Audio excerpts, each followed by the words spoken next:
এই চিল্লাচ্ছিস কেন? কি হচ্ছে? চাচা, আপনি না কইছিলেন ঈদ আসলে আমার জামা কাপড় কিনা দিবেন।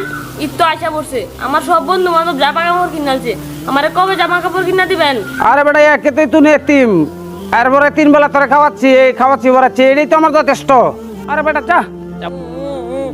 আজকে যদি আমার বাবা বাচ্চা থাকতো, বাবা।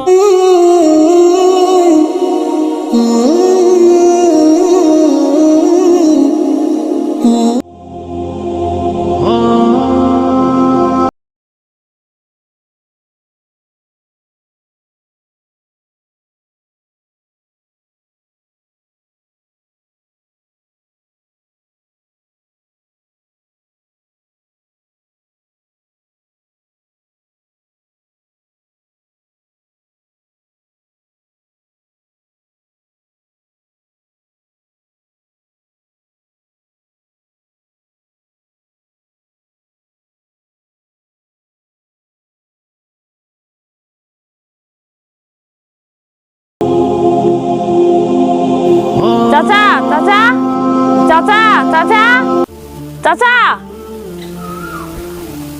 এই চিল্লাচ্ছিস কেন? কি হচ্ছে? চাচা, আপনি না কইছিলেন ঈদ আসলে আমার জামা কাপড় কিনা দিবেন।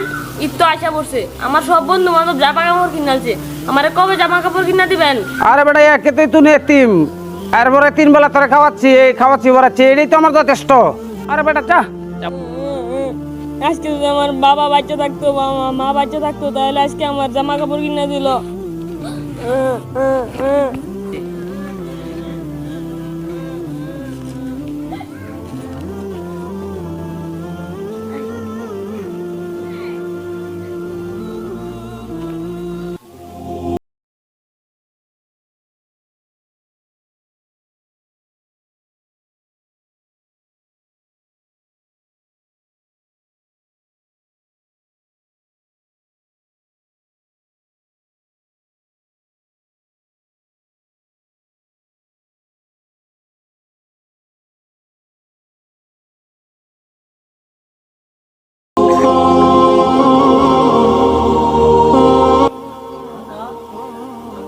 এই কি হয়েছে? তুমি এখানে কান্না করতেছো কেন?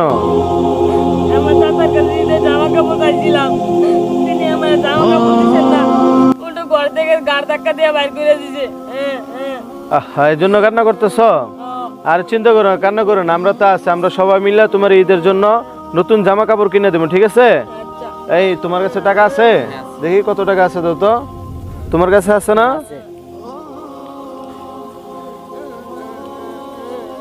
ধরো দেখি। এই যে এখানে আমরা অনেকগুলা টাকা তুলছি, আমরা সবাই মিলে তোমার ঈদের জামা কাপড় কিনে দেবো, ঠিক আছে? আসো আমার সাথে আসো।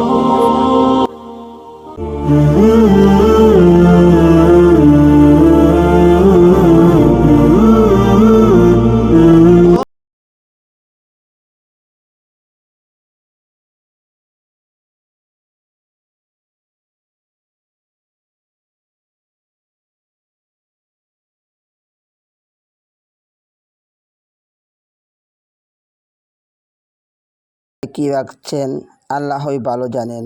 আসুন আমরা সকলেই মিলে গরিব এতিমদের পাশে দাঁড়াই। কাল কিয়ামতের দিন আল্লাহ তাআলা আমাদের পাশেও দাঁড়াবেন। আল্লাহ তাআলা যেন আমাদের সকলকে সঠিক পথে চলার তৌফিক দান করেন। আমিন।